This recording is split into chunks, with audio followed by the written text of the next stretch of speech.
everybody, it's Larry and welcome to today's video. And today we're going to talk about inheritance, and let's get right to it.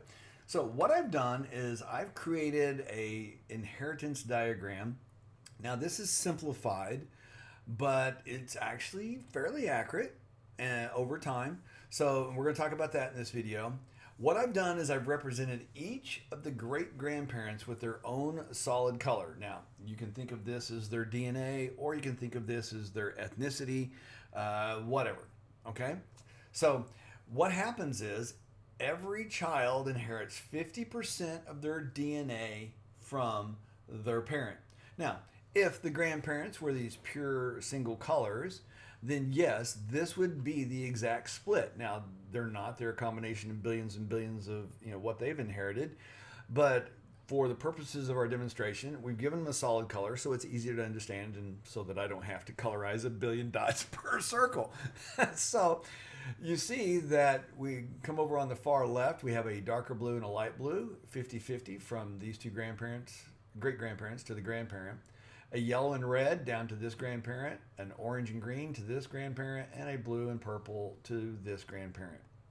Now, if we were again to do a perfect split, all right, so what I've done is I've covered up 50% of the circle, and what we see is what's going to be inherited, all right? And we're going to do that for both sides.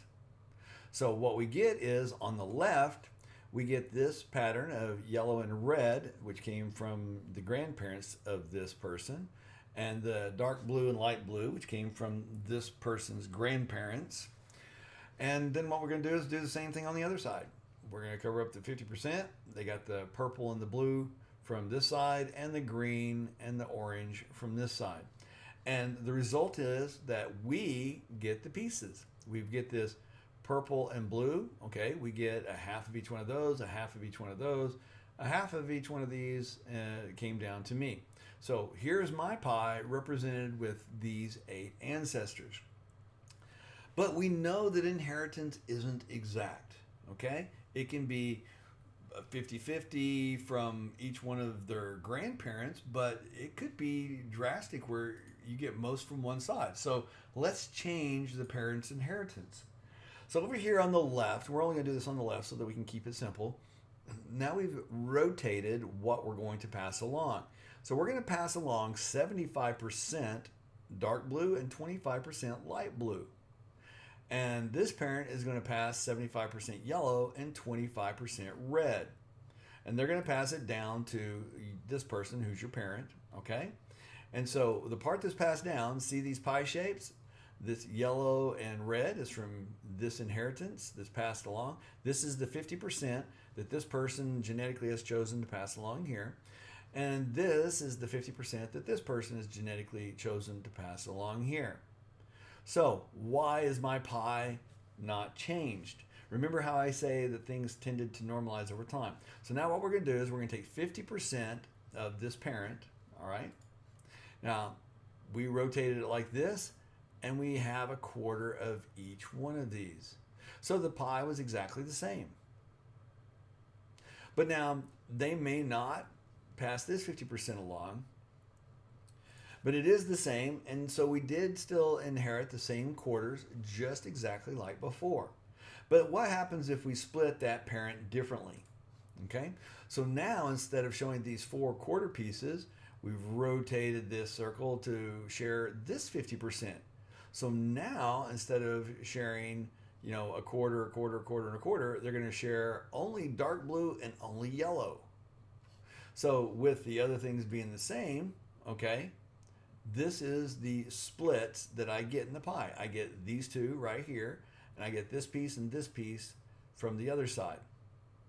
So now I don't have a quarter of each one of these. I only have this one and this one. And over a period of time, this does occur. Now, let's do drastic splits, okay? And this is possible, although not likely, and we'll explain that later. We'll talk about the math. So now what we're doing, each one of these, we're given their 50%, but we've rotated this that they're only going to pass the 50% that's here. They're only passing the 50% that's yellow, only the orange, only the blue. Remember, they're passing any 50%. So technically, this is possible. The result is the parent here is going to be yellow and blue, and this parent right here is going to be orange and blue. 4 of these have dropped off. But now let's get even crazier. Let's say that we only pass along exactly 50% here, which was the yellow, and only 50% here, this blue. Then the splits that come down to me would be half yellow, half blue. Very legitimate possibility from these 8 great grandparents. Now, is it likely? No. And we'll talk about normal distribution here in a minute, but before we do, I want to talk about endogamy. Because people wonder about endogamy and how that affects their centimorgans. How does that affect their ethnicities? So I'm going to show you the inheritance for the endogamy. So what I'm going to do right here, we're going to assume that person, who red, represented by red, okay, and the person that's represented over here in blue, we're going to say red and blue passed away or these people divorced, all right? So what we're going to do is we're going to take this person and they're also going to become on both sides. So this is the same person, all right? They've remarried purple, or maybe they just had a relationship with purple, and then it inherits through this side. So now, if we look at this from a normal split, as we did originally, you get 50% here, 50 here, 50 here, 50 here, and if we did this nice clean split, you'd have yellow, purple at a quarter, and green and orange at a quarter, red and yellow at a quarter, and light blue, dark blue at a quarter. And you notice down here in the pie wheel that dark blue was replaced with the yellow, okay? So you'd have more yellow. And that's how people envision the endogamy. But let's randomize the endogamy. And we don't have to get, real crazy on it, but we're going to go again, we're going to randomize it. Now looky here. We put the 50% on this parent. Now the top left-hand quadrant of these is yellow. See here, you got yellow and yellow, all right? But we're going to put the 50% that we're inheriting and giving on to our child right here, which is this piece, and they're giving this piece. There's no yellow at all, even though there was yellow at the grandparent on both sides. This is a real possibility. Now, is it likely?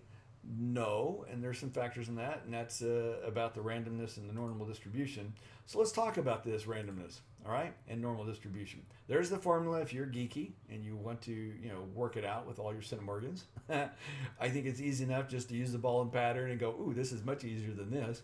All right, so here what we have, this is a Galton board, and see the normal distribution, okay, as represented right here. You're going to see that, and in this video they're going to do it twice.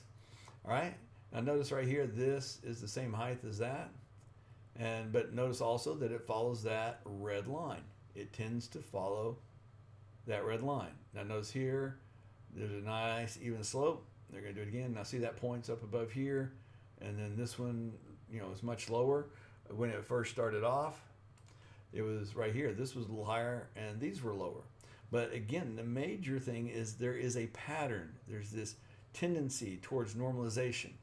All right. Now, there's a deviation right here. This is the peaks, and then you have, more the secondary likelihood, and then it gets much less likely over time. So when we're talking about inheritance and those splits, this is a perfect 50-50 split, but you see that it's never going to be the same. It's never going to be exactly. But you do have this plus or minus to be very probable, okay? You have a deviation of one way or the other, whether it be what you're passing in ethnicity or biologically, through DNA. Yes, you can have this one ball out here, or you can have the 1,000 in the middle, okay? And there's actually 3,000 little balls there. That's a pretty cool board. All right, so that's it. That's the Galton board. Now, let's talk about that probability over time, okay? And we're going to talk about how it affects this inheritance, okay? So you got 50% from each parent, and it does tend to normalize towards this. Well, how? All right, so we're going to look at all the possible outcomes. So let's say you have 2 parents. One is the white dice, one is the black dice, or black die and white die. All right, so you roll each one of them. Now, each one of them has, in this case, we're using 6-sided dice, but you could use, for their great grandparents and great great grandparents. You know, you got 2 parents, 4 grandparents, 8 great grandparents, 16 great great grandparents, and on. So you could, you know, imagine a multi-sided dice when you're rolling this, but the distribution of the results is going to fit this pattern. So there is only one possible result in which you can get the number 2. You notice there's not a way to get the number 1 or 0, and there's not a way to get 13, 14, okay? But you can get the number 2 only if both die roll a 1. Same thing with 12.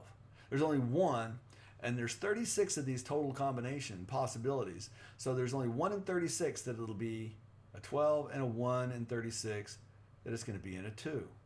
Now there's 1, 2, 3, 4, 5, 6 possibilities that it'll come out to the number 7.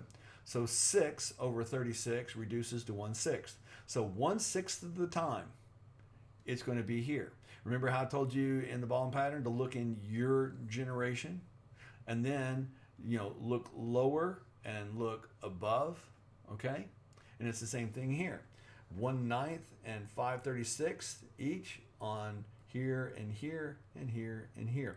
You're going to look at this peak area, and this is going to be the majority of the time. So you've got 4, 8 plus 5 and 5 is 18 plus 6, which is 24. So 24 out of 36, 2/3 of the time, it's going to be right here. And it's going to be the same way when you're looking at the centimorgans. There is a logical probability that with this centimorgan, we use that ball and pattern, that it's going to be right there because of the way the inheritance splits.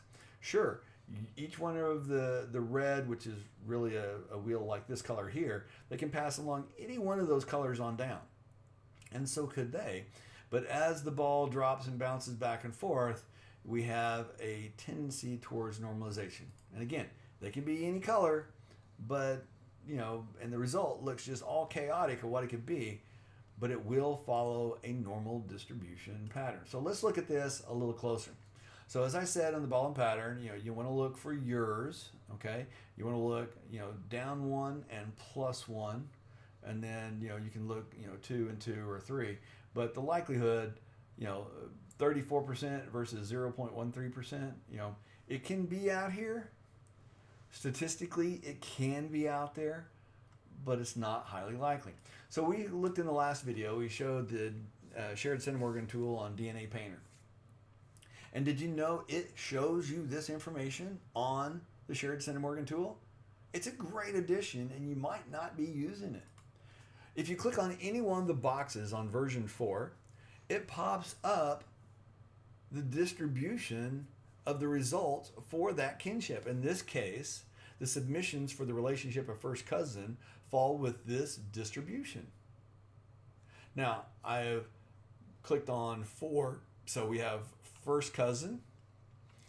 Here is half first cousin, single path.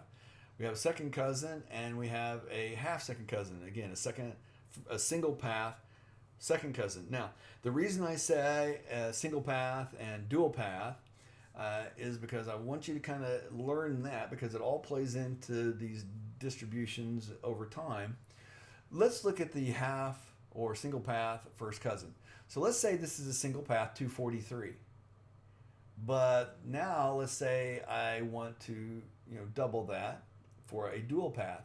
So let's call this now 486. 486 over on, or excuse me, not 486. You don't double this number. You double this number down here. 500. Double 500 would be 1,000. Double this one would be 800. All right. So here's 1,000, and here is 800, which right in here, and then, you know, you could double over here, double this 1,200. So here, you know, this part would fall into this tendency. And so you have this tendency for the other two to be right here in the peaks of here. So single path, if you take these two single path, it correlates to these two in the double path when you double it. Same thing here with the single path second cousin. You have a 125, you double that to a 250. Well, looky here, that's what you get, the peak over here. So single path, dual path, it does play the same. So the effect on the ball and pattern method that I showed you, or if you don't know, here's the ball and pattern. I'm going to relate this to the distribution. So remember here, I said you've got you, your generation, and then the one below you, one above you, all here in the red. That's this. So this red comes down and correlates to this area. And then you have the blue on either side. So the blue is this generation here. It would also be the one that would show if you went down further. All right, but again, it would heat map the same way for our likelihood. And then this one, where I told you it just really wasn't very probable unless you were abnormally older or abnormally younger. And then this one, it's just so highly unlikely that most of the time you can ignore it unless you're just drastically young or drastically old. You're 100 matching with a 20-year-old through odd generations. It can happen. I mean, you can be in here. I mean, there is green there. You can see the distribution there. It is possible, not as likely. And we talked about that last week when we circled all the 850s using the shared centimorgan tool on DNA Painter. Now, what I'm going to do now is I'm going to look at all the 850s that we circled. So we circled them all, okay, the 850s. Here is the normal distribution. So we look here, 850 would be right here. We come into this one, 850 is right here. We come here, 850 right here. And we come here. Now remember, see how this one is lower? See, this is just a result of the sample data set. It, just like we showed the Galton board, like there was a little dip on one, and the next time there'd be a little point right there. So it depends on how much is in your data set. Right here, 850. We come here, 850, and we come here, 850. So all of those are in the most likelihood. So when I said that, hey, we look at these, get the most likelihood in the ball and pattern, it's mostly going to be those ones we circled. That's why. It's all because of the inheritance over time, the normal distribution of inheritance.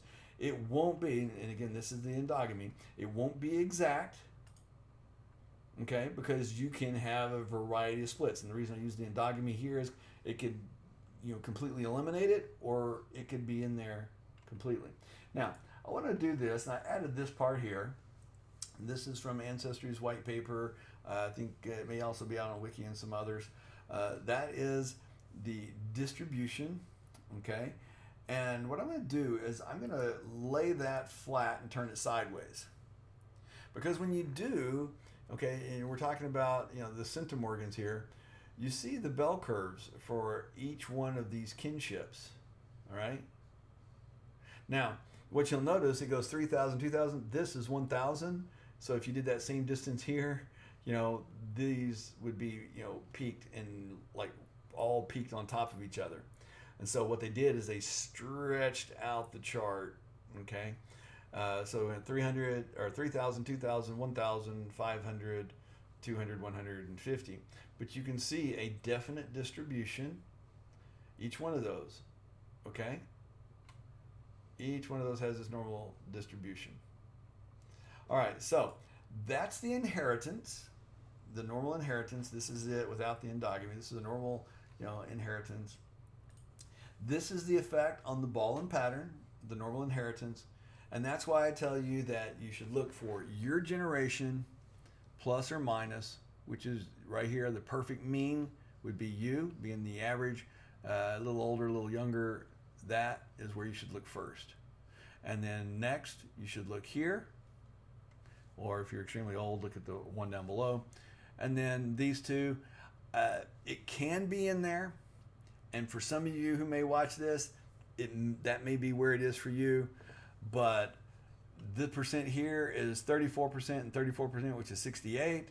And this is 13, and a half and 13 and a half, which is 27. So 27 is 68. 95% likelihood that it's going to be in these two. 95%. All right. Hope you enjoyed the video. Hope it wasn't too confusing. Let me know what you think of it. Did you understand the inheritance and the drasticness? Like I said, if those colors were ethnicities, then you may or may not inherit any ethnicity. Now, some of you may be wondering where the normalized drop-off is. Well, this is 1, 2, 3 generations. And what happens realistically is at 5 generations, you begin to have drop off. In other words, you're so far right or left on the bell curve on the randomization over time that you're not getting a DNA match with that person.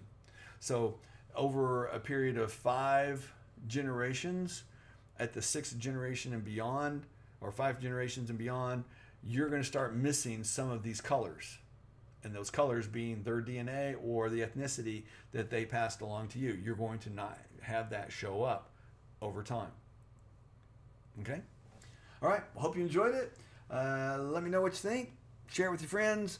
And the best way you can help me out, folks, if you can't join the channel, if you can, join the channel, be a sustaining, gold or bronze or silver member. That helps a lot. And, like I said, the tools to make these diagrams and stuff to help you out. But also, if you can't do that, share it on Facebook or on Twitter. And that helps a lot because the YouTube algorithm looks at it and says, oh, yeah, people like this one, and they share it. So share it, post it on Facebook groups. If you're on my Facebook group, feel free to post it in there many, many times. Anyway, just kidding. Anyway, I hope you enjoyed it. We'll talk to you again soon.